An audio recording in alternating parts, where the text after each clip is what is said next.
अस्सलाम वालेकुम बच्चों। तो आज हम पढ़ने वाले हैं केमिस्ट्री का फर्स्ट चैप्टर जिसका नाम है introduction to biology introduction to chemistry. पहले हमें पढ़ना है कि साइंस क्या है। आपको पता है कि साइंस हम मुशाहिदों और तजुर्बों को कहते हैं। ऐसा कोई एक्सपेरिमेंट जिस पे हम मुशाहिदे करें, तजर्बे करें, उसे हम क्या कहते हैं? साइंस कहते हैं। Very good. तो साइंस एक्चुअली एक लैटिन वर्ड है। साइंस एक लैटिन वर्ड है, सेंटिया से निकला हुआ है, जिसका मतलब है टू नो, यानी इंफॉर्मेशन, कोई भी चीज़ का पता होना है। टू नो मतलब कि पता होना। तो साइंस का मतलब है कुछ भी आपको पता हो।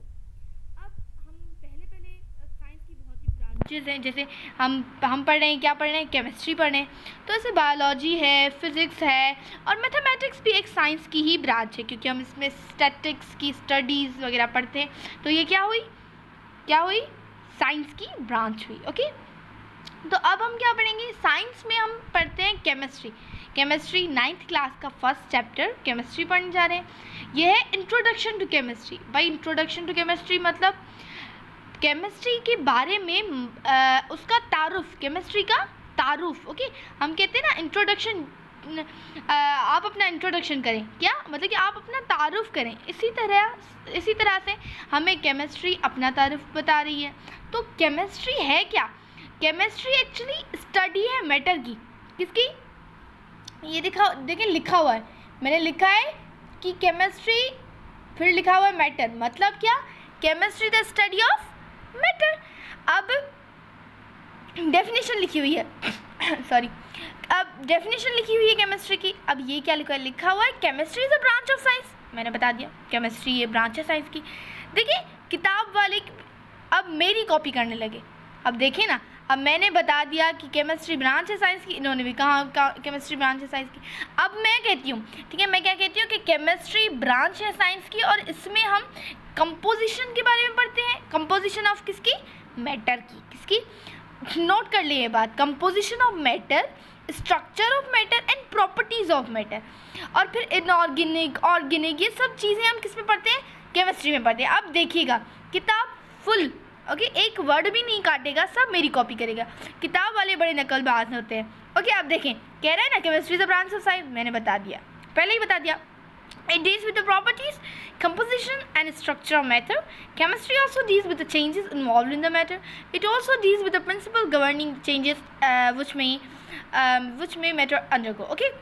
अब बता दिया, केमिस्ट्री की डेफिनेशन समझ में आ गई। क्या है? साइंस की ब्रांच है जिसमें हम पढ़ते हैं properties, composition and structure of matter. इतना आप लोगों को समझ में आ गया। अब देखिए केमिस्ट्री है ना, केमिस्ट्री हम केमिकल्स यूज़ करते हैं। अब ये जो पैराग्राफ आप देख रहे हैं, आप रीड भी कर सकते हैं। इसमें क्या है? इसमें बता रहा है कि केमिस्ट्री हमारी ज़िंदगी में कैसे यूज़ की जाती है, मतलब कि न्यूट्रिशंस हमें कैसे मिलते हैं, मोर न्यूट्रिशन, फूड, हेल्थ वगैरह, इस बारे में हमें इसमें बता दिया जा रहा है। ओके। अब पहले मैं आपको बताऊंगी कि हमारी ज़िंदगी में केमिस्ट्री कैसे यूज़ होती है, पर पहले मैं क्या बताऊंगी, मैं आप मतलब हिस्ट्री बताती हूँ। बहुत से बच्चों को हिस्ट्री बहुत बोरिंग लगती है, पर हिस्ट्री इतनी बोरिंग नहीं है अगर आप इंटरेस्ट से पढ़ें ना। यार क्या बात की जाए, केमिस्ट्री इज़ लाइक बेस्ट और हिस्ट्री तो बहुत ही बेस्ट है। थोड़ा ध्यान से पढ़िएगा। अब पहले हिस्ट्री में, चलो उस पेज पे मैं आपको दिखाती हूँ पहले कौन सा पीरियड था जिसमें क्या पढ़ना था। Okay, are you all are ready? अब पहले कौन सा पीरियड था? Greek period. ग्रीक पीरियड में बहुत से अच्छे साइंटिस्ट थे। ये साइंटिस्ट तो हमेशा ही अच्छे होते हैं, पर बहुत अच्छे थे, या हर साइंटिस्ट अच्छा होता है, पर इसमें हमें 3 साइंटिस्ट के नाम बताए हैं। एक एरिस्टोटल, एक डेमोक्रिटस, एक प्लेटो। ये 3 साइंटिस्ट थे जिन्होंने बहुत कंट्रीब्यूशन दी। कितनी? वो रुकना ही नहीं चाहते थे। वो कह रहे थे कि हम इतना करें कि मतलब कि सदियों तक लोग हमें याद करते रहें, ऐसे ही। फिर उन्होंने इतनी कंट्रीब्यूशन दी। ये 3 साइंटिस्ट जो पता नहीं, हम लफ्ज़ों में बयान नहीं कर सकते कि कितनी होशियार और अक्लमंद साइंटिस्ट थे। इन्होंने हमें बताया एटम्स के बारे में, एलिमेंट्स, जो फर्स्ट कॉन्सेप्ट दिया था ना एटम, एलिमेंट्स और केमिकल रिएक्शंस का, वो इन सब ने दिया था। किसने दिया था? प्लेटो ने दिया था, एरिस्टोटल ने दिया था और डेमोक्रिटस ने दिया था। ये 3 साइंटिस्ट बड़े कंट्रीब्यूशंस की हैं और हमें पहले पहले कॉन्सेप्ट इन्होंने दिए। और फिर क्या हुआ, इन्होंने बताया कि केमिस्ट कोई भी एलिमेंट, ओके, क्या कोई भी एलिमेंट 4 चीज़ों को बना होता है। अब भाई 4 चीज़ें कौन सी होती हैं, लाइक हमें होना चाहिए ना कि अब 4 चीज़ें, ये कौन सी 4 चीज़ें जो हर एलिमेंट को बनाती हैं। अब ये क्या है, 4 लाइक फ्रॉम 4 एलिमेंट्स। ये 4 एलिमेंट्स क्या है, एक अर्थ है, एक एयर है, एक फायर है, एक वाटर। आप देखें चारों की तो बनी होगी क्योंकि अर्थ है, अर्थ में से एलिमेंट मिलते हैं, तो लाइक अर्थ से बनी हुई ना। तो ऐसे इन्होंने कहा कि 4 चीज़ों की बनी है, हमने भी मान लिया भाई 4 चीज़ों की बनी हुई है, ठीक है, राज़ी हैं सब। ग्रीक के पीरियड के बाद दूसरा पीरियड आया, लाइक पीरियड तो चेंज होते रहते हैं ना, तो उनके बाद दूसरा पीरियड आया। वो कौन सा पीरियड था, वो रोमन्स पीरियड। रोमन्स पीरियड बहुत अच्छा था, उसमें बहुत तरक्की हुई, पर केमिस्ट्री में नहीं हुई। लाइक केमिस्ट्री में बिल्कुल तरक्की नहीं हुई। केमिस्ट्री जो ग्रीक पीरियड में पढ़ी जा रही थी वही सेम रोमन्स ने अपने पीरियड में पढ़ाई। सही, केमिस्ट्री में इतनी तरक्की हुई नहीं, पर तरक्की किस में हुई, पोट्री में। क्या, पोट्री मेकिंग में, पेंटिंग्स में, कलरिंग में, डाइज में, इन सब चीज़ों में क्या हुई, बहुत तरक्की हुई रोमन्स पीरियड में। रोमन्स के पीरियड के बाद कौन सा आया, मुस्लिम पीरियड। मुस्लिम पीरियड था 600 से 1600 AD तक। अब इस पीरियड को हम अल्केमिस्ट कहते हैं क्योंकि ये पीरियड बहुत ज़्यादा लाइक इसमें बहुत सी डिस्कवरीज हुई, इसीलिए हम इसे क्या कहते हैं, पीरियड ऑफ अल्केमिस्ट। अब जो फर्स्ट कॉन्सेप्ट है एक्सपेरिमेंट्स का, किसका, बोले जल्दी, किसका, एक्सपेरिमेंट्स का, वेरी गुड। जो एक्सपेरिमेंट्स का फर्स्ट कॉन्सेप्ट है और साइंटिफिक मेथड्स का जो फर्स्ट कॉन्सेप्ट है वो दिया था मुस्लिम्स पीरियड में हुआ था और मुस्लिम्स ने दिया था। तो इसी वजह से हम केमिस्ट्री को, इन चीज़ों को बहुत गौर से पढ़ते हैं। अब एक्सपेरिमेंट्स के बारे में मुस्लिम्स ने बताया और मुस्लिम्स ने बहुत ही कंट्रीब्यूशन दी। लाइक अब देखें, हर कोई नई नई चीज़ें बनाना चाहता है, हर कोई ऐसी चीज़ करना चाहता है जिससे उसका नाम रोशन हो, जिससे वो कोई सोसाइटी में अच्छा रोल प्ले करे। तो जो मुसलमान लोग थे, सही है, उन्होंने क्या किया, उन्होंने 2 चीज़ों में अपना वक्त ऐसे ही बर्बाद कर दिया। अब कौन सी वो 2 चीज़ें थी, वो क्या करना चाहते थे, मैं आपको दिखाती हूँ, ये रहा।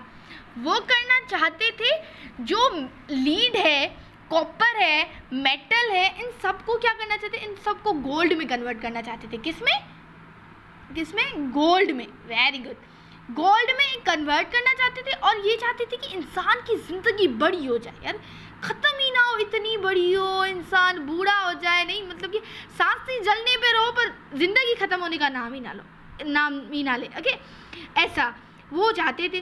तो वो उनमें बहुत सी कोशिश कर रहे थे और गोल्ड में कन्वर्ट करने, मेटल कॉपर को गोल्ड में कन्वर्ट करने की कोशिश कर रहे थे। वो इन कोशिश में उन लोगों ने बहुत से एलिमेंट्स बताए। क्या, इंसान देखें, आप खुद बताएं, लाइक अब मैं जा रही हूँ, यहाँ से जा रही हूँ, बीच में पत्थर होंगे, बीच में कांटे होंगे, बीच में इंसान मुझसे मिलेंगे, मुझसे बातें करेंगे, तो ये क्या हुआ, लाइक बीच में तो बहुत चीज़ें आई ना मेरे में, यानी मैं कुछ रुकी, कुछ बैठी, कुछ पानी पिया, कुछ खाया, किससे बात की, कभी कांटे हटाए, कभी फूल पकड़े, तो ये सब किया, ये मेरे रास्ते में सब चीज़ें आई। तो जैसे ही मुस्लिम पीरियड था ना, वो जैसे ही मेहनत करता रहा, कोशिश करता रहा आगे बढ़ने की, तो उन्हें बहुत सी न्यू चीज़ें मिली। अब न्यू चीज़ें क्या क्या थी, उन्होंने नाइट्रिक एसिड बताया, उन्होंने हाइड्रोक्लोरिक एसिड बताया। जो एसिड्स थे वो मोस्टली मुस्लिम पीरियड ने बता दिए थे। अब लाइक अब इब्ने सीना, अल-बैरूनी, जाबिर बिन हयान, ये साइंटिस्ट थे जिन्होंने बहुत सी चीज़ें बताई। पर उस दौर में जो मुस्लिम दौर था उसमें जो कहते थे फादर ऑफ केमिस्ट्री, वो थे जाबिर बिन हयान। क्या थे, जाबिर बिन हयान को क्या कहते थे, फादर ऑफ केमिस्ट्री। और अल-राज़ी वॉज अ फेमस साइंटिस्ट, ये लिखा हुआ है, देखिए, अल-राज़ी वॉज अ फेमस साइंटिस्ट जिसने एंथीसीजिया बताई। एंथीसीजिया क्या है भाई, एंथीसीजिया बेहोशी की दवा है। अब अगर आप किसी इंसान को, लाइक ऑपरेशंस होती हैं, आपको पता होता है, तो उसमें जो कोई भी पेशेंट होता है उसे हम एंथीसीजिया देते हैं, लाइक बेहोश हो जाए बंदा, उसे पता ही नहीं चले कि हम उसके ऑपरेशन करें, उसे दर्द ना हो। तो ऐसे ही उसे एंथीसिया की जो फर्स्ट टाइम बनाई थी मेडिसिन, वो बनाई किसने थी? वो अल-राज़ी ने बनाई थी। और क्या मैंने क्या बताया, फादर ऑफ केमिस्ट्री किसको कहते हैं मुस्लिम पीरियड में? Jabir bin Hayyan. अब हम पढ़ते हैं मॉडर्न पीरियड। चलो हम किस में आ गए? मॉडर्न पीरियड में। अब मॉडर्न पीरियड क्या था भाई? मॉडर्न पीरियड बड़ा ही अच्छा था। मॉडर्न पीरियड एंग्लिकन्स का पीरियड था, ओके, जिसमें रॉबर्ट बाइल थे। अब आप खुद बताएं, पहले आप मिसाल लें, आपके पूरे घर का बड़ा कौन है? आपका दादू बड़ा है। उसके अल्लाह ना करे अगर उसके जाने के बाद बड़ा कौन होता है? जो सबसे बड़ा बेटा होता है, वो घर का बड़ा होता है, उससे डिसीजन लेते हैं। उसके बाद उससे छोटा। तो इसी तरह जो रॉबर्ट बॉयल या मुस्लिम पीरियड के बाद मुस्लिम पीरियड ख़त्म हुआ, तो किसी ना किसी को तो फादर ऑफ केमिस्ट्री बनना था ना। जो ज़्यादा कंट्रीब्यूशन देगा उसे केमिस्ट्री का फादर बना देंगे। तो फादर ऑफ केमिस्ट्री किससे बनाया गया? रॉबर्ट बॉयल को। ये जो साइंटिस्ट थे, इनको हमने क्या बना लिया? हमने बना लिया फादर ऑफ केमिस्ट्री। ओके, आप समझ रहे हैं सभी?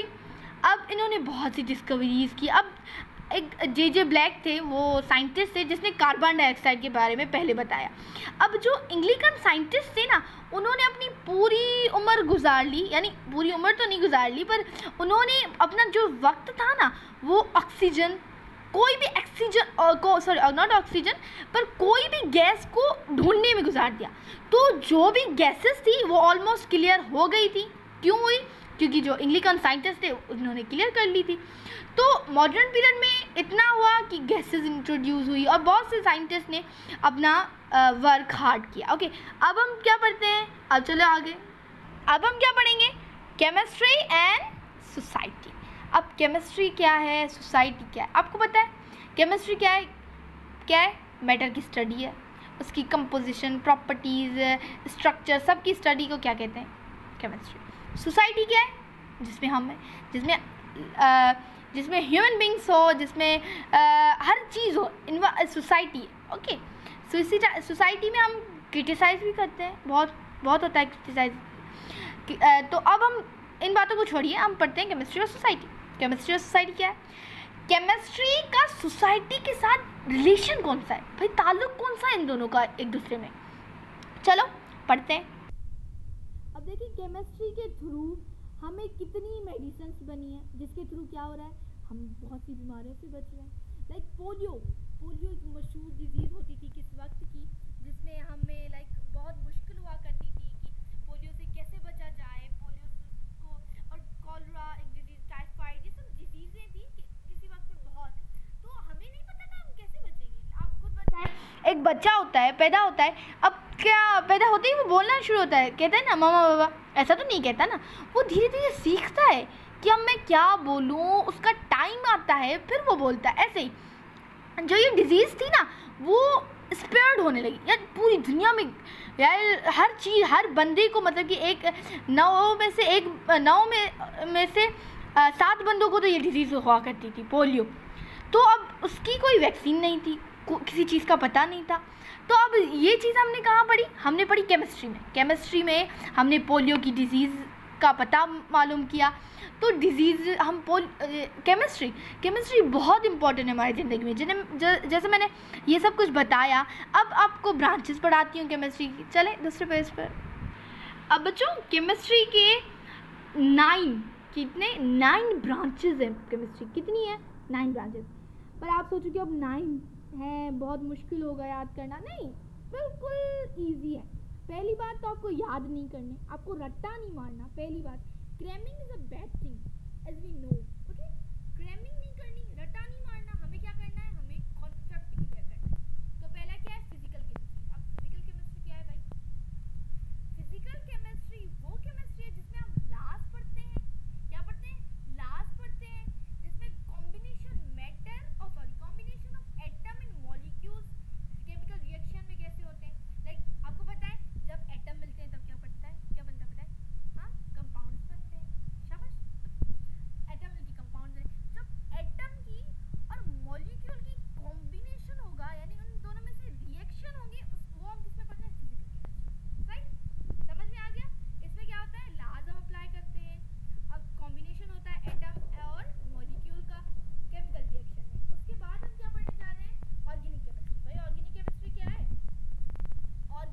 केमिस्ट्री एक ऐसी केमिस्ट्री है जिसमें हम हाइड्रोकार्बन्स के बारे में पढ़ते हैं। किसके बारे में पढ़ते हैं? हाइड्रोकार्बन्स के बारे में। लिखा होगा यहाँ पे, अगर आप पढ़ लें तो it's a branch of science that deals with the carbon compound with the exceptions.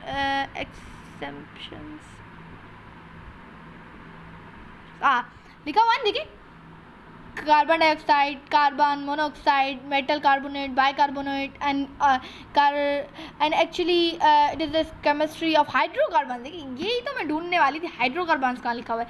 I was like कहाँ रहा, ये रहा। क्या है? हाइड्रोकार्बन्स। ऑर्गेनिक केमिस्ट्री क्या है? It is a study of, बताएं, it is a study of hydrocarbon. उसके बाद होती है इनऑर्गेनिक केमिस्ट्री। ये बिल्कुल अपोजिट है इसके बारे में। लाइक इसमें हाइड्रोकार्बन की स्टडी करते हैं, इसमें हर उस चीज़ की स्टडी करते हैं विदाउट हाइड्रोकार्बन। लाइक समझ गए? क्या समझ गए? बताएं, जो बोल रहे हैं बताते जाएं क्या समझ रहे हैं। कि इसमें और हाइड्रोकार्बन की स्टडी, इसमें हाइड्रोकार्बन की स्टडी नहीं होती। समझ गए? और इसमें like minerals as a form हम इनऑर्गेनिक केमिस्ट्री में पढ़ते हैं। अब एनालिटिकल केमिस्ट्री क्या है बच्चों? एनालिटिकल केमिस्ट्री वो केमिस्ट्री होती है जिसमें हम मेथड्स एंड टेक्निक्स पढ़ते हैं। क्या पढ़ते हैं? मेथड्स और टेक्निक्स पढ़ते हैं, जिसमें हम डिटरमाइन करते हैं तीन क्वालिटीज़। कौन सी है? एक काइंड, एक क्वालिटी, एक क्वांटिटी। अब बताएं, मैं दूध लिया मैंने, अब मैं उसकी क्वांटिटी चेक करूँगी, सही है, और फिर क्वालिटी चेक करूँगी किस क्वालिटी का है, अच्छा है या पानी मिक्स हुआ है, कैसा है। तो ये क्या चीज़ें हम एनालिटिकल केमिस्ट्री में पढ़ते हैं, किसमें हम डिटरमाइन करते हैं तीन चीज़ें, काइंड, क्वालिटी और क्वांटिटी, और इसमें हम पढ़ते हैं मेथड्स और टेक्निक्स के बारे में। अगर आपको समझ नहीं आ रहा तो आप कमेंट्स में मुझे ज़रूर बताइएगा, मैं दूसरी वीडियो में फिर से आपके लिए रिपीट करूँगी। ओके, फिर क्या है? बायोकेमिस्ट्री। अब बायोकेमिस्ट्री क्या है? मतलब कि अब ये क्या है, वर्ड से ही पता चल रहा है कि बायोकेमिस्ट्री क्या हो सकती है। बायो मतलब लाइफ, केमिस्ट्री मतलब हम पढ़ रहे हैं केमिस्ट्री। ओके, मैटर की स्टडी। तो जो हमारे ह्यूमन बीइंग के अंदर केमिकल्स होते हैं, ओके, हम उसे क्या कहते हैं? Biochemicals. They are what? They are biochemicals. तो मतलब कि बायोकेमिस्ट्री क्या हुई? मेटाबॉलिज्म हुआ। हमारी बॉडी में मेटाबॉलिज्म रिएक्शंस होते हैं, जिसमें बॉडी में हमें न्यूट्रिशन मिलती है, और फिर बायोकेमिकल्स के थ्रू हमें बहुत सी चीज़ें मिलती है। तो biochemistry is what? As I told you. Okay, अब क्या है इंडस्ट्रियल केमिस्ट्री? इंडस्ट्रियल केमिस्ट्री वो केमिस्ट्री जो हमारी इंडस्ट्रीज में यूज़ हो। ओके, अब चलते हैं, ये देखें, और industrial chemistry is a study of different processes. Okay, हम कह सकते हैं it is a study of different processes. जैसे हमें पता है कि इंडस्ट्रियल केमिस्ट्री, हमारा पेपर, ये क्या है भाई? पेपर है, rough page. Okay, not a rough page but it's a paper. Paper किसका बना हुआ है? केमिकल्स का बना हुआ है। तो ये क्या हुई? केमिस्ट्री हुई। न्यूक्लियर केमिस्ट्री भाई क्या है? अब देखो, हर जो पावरफुल कंट्री है उसके पास न्यूक्लियर एनर्जी ज़रूर है, हमें भी पता है। देखिए, पाकिस्तान के पास भी है, हाँ है ना, इंडिया के पास भी है, और चाइना के पास, अमेरिका के पास, जो आजकल पावरफुल मुल्क है उसके पास उसके पास न्यूक्लियर एनर्जी ज़रूर है। तो nuclear chemistry actually nuclei of atoms की है, चेंजिंग जो न्यूक्लियस ऑफ एटम में होते हैं उसकी स्टडी है, और यह इमिशन ऑफ इनविजिबल रेडिएशन। समझ आई? तो रेडिएशन की स्टडी, लाइक न्यूक्लियर केमिस्ट्री आपको समझ आ देनी चाहिए कि nuclear chemistry nucleus of atom की स्टडी है। क्या है? न्यूक्लिया ऑफ एटम की। अब इन्वायरमेंटल केमिस्ट्री क्या है भाई? इन्वायरमेंटल केमिस्ट्री वो केमिस्ट्री है जिसमें हम केमिकल मटेरियल के बारे में पढ़ते हैं और उनके इफेक्ट पढ़ते हैं कि इन्वायरमेंट में उनके इफेक्ट कैसे होते हैं। लाइक, हाँ समझ। अब देखिए, इंडस्ट्रियल केमिस्ट्री है, उसमें इंडस्ट्री में बहुत सी चीज़ें होती हैं, ये वो हमने पढ़ा, तो उसमें धुआं भी निकलता है। क्या है? इफेक्ट हो रहा है ना, किस पे इफेक्ट हो रहा है? हमारे इन्वायरमेंट पे इफेक्ट हो रहा है। तो ये क्या हुई? Environmental chemistry. अब हम क्या पढ़ते हैं? Pyloric chemistry. पाइलोरिक केमिस्ट्री क्या है? Pyloric chemistry is a study of polymerization. समझ में आया? पॉलीमराइजेशन। अब पॉलीमराइजेशन क्या, कौन सा प्रोसेस है जिसमें न्यू चीज़ें बने, जैसे प्लास्टिक हो गया, पेपर्स हो गए। तो पॉलीमरिक केमिस्ट्री वो केमिस्ट्री होती है जिसमें हम स्टडी ऑफ पॉलीमराइजेशन पढ़ें और उसके प्रोडक्ट्स पढ़ें, जैसे कि हमने बताया प्लास्टिक, पेपर्स और ये चीज़ें, ओके, ग्लास वगैरह कुछ भी हो सकता है। अब एक बात बताओ, बायोकेमिस्ट्री बहुत इंपॉर्टेंट है, लाइक बहुत इंपॉर्टेंट। हम बायोकेमिस्ट्री को बैकबोन कहते हैं, जैसे हमारी बैकबोन है ना, हाँ, वैसे ही केमिस्ट्री में बायोकेमिस्ट्री है ना, बैकबोन है ऑफ मेडिकल साइंस की। समझ में आया? अब हम पढ़ते हैं साइंटिफिक मेथड्स। भाई साइंटिफिक मेथड्स कौन से? आप ये जो साइंटिफिक मेथड है बहुत अच्छी तरीके से याद कर लें और समझ लें, बहुत अच्छी तरीके से समझ लें। अगर आप समझ गए तो ये same observation, hypothesis, theory, deduction, सब कुछ जो है ना सेम का सेम, किसमें? बायो में। आपको बायो में पढ़ना होगा। तो ऑब्जर्वेशन क्या है भाई? ऑब्जर्वेशन वो फिनोमिना है जिसमें हम ऑब्जर्व करें। आप खुद देखें, अब अगर मैं एग्जाम्पल लगाऊं, यहाँ पे कोई मीठी चीज़ पड़ी है, क्या है? मीठी चीज़ पड़ी है, वहाँ पे क्या होगा? सारी चींटियाँ आके जमा हो जाएंगी। क्यों जमा होंगी? क्योंकि वो मीठी चीज़ है। अब हमने क्या ऑब्जर्व किया? हमने कहा यहाँ पे मीठी चीज़ है और यहाँ पे सब जो चींटियाँ हैं वो जमा है। क्यों जमा है भाई? हाइपोथेसिस हम देते हैं। अब हाइपोथेसिस देते हैं, हम हाइपोथेसिस क्या दे रहे हैं? अब हमने हाइपोथेसिस में क्या दिया? हाइपोथेसिस हमने कह दिया कि यहाँ पे जहाँ पे मीठी चीज़ है वहाँ पे क्या होगी? चींटियाँ जमा होगी। क्या होगी? जहाँ पे मीठी चीज़ होगी वहाँ पे चींटियाँ जमा होगी। हमने हाइपोथेसिस, एक्चुअली हाइपोथेसिस हमेशा सही नहीं होती, बहुत सी मर्तबा गलत होती है हाइपोथेसिस आपकी, पर हमने सोचा ऐसा होगा तो हमने कह दिया। अब उसमें अगर एक्सपेरिमेंट्स किए जाते हैं, अगर एक्सपेरिमेंट्स के बाद वो चीज़ सही निकली है तो हम क्या बनाते हैं? उसे थ्योरी बना देते हैं। क्या बना देते हैं? Theory. Theory is not always right, okay, are you getting me all? Theory हमेशा सही नहीं होती। क्यों नहीं होती सही? क्योंकि उसमें भी कुछ डिफेक्ट्स होते हैं। अगर वो थ्योरी बिल्कुल एक्यूरेट बन जाए, पूरे मुल्क ममालिक हैं जो सब मान लें कि ये बात, हाँ, जहाँ पे मीठा होगा वहाँ चींटियाँ जमा होंगी, तो ये फिर क्या बन जाएगा? ये ला बन जाएगा। क्यों बनेगा? क्योंकि ये सच बात है, हाइपोथेसिस हमारी सही हो गई, हाइपोथेसिस हमारी सक्सेसफुल हो गई, इसीलिए, और हमने सही बताया, सब सारे ममालिक ये बात मान रहे हैं, तो अब हमारी जो थ्योरी और जो हमारी ऑब्जर्वेशन कहाँ पे चली गई? ला में चेंज हो गई। समझ में आ गया? समझ में आ गया बच्चों?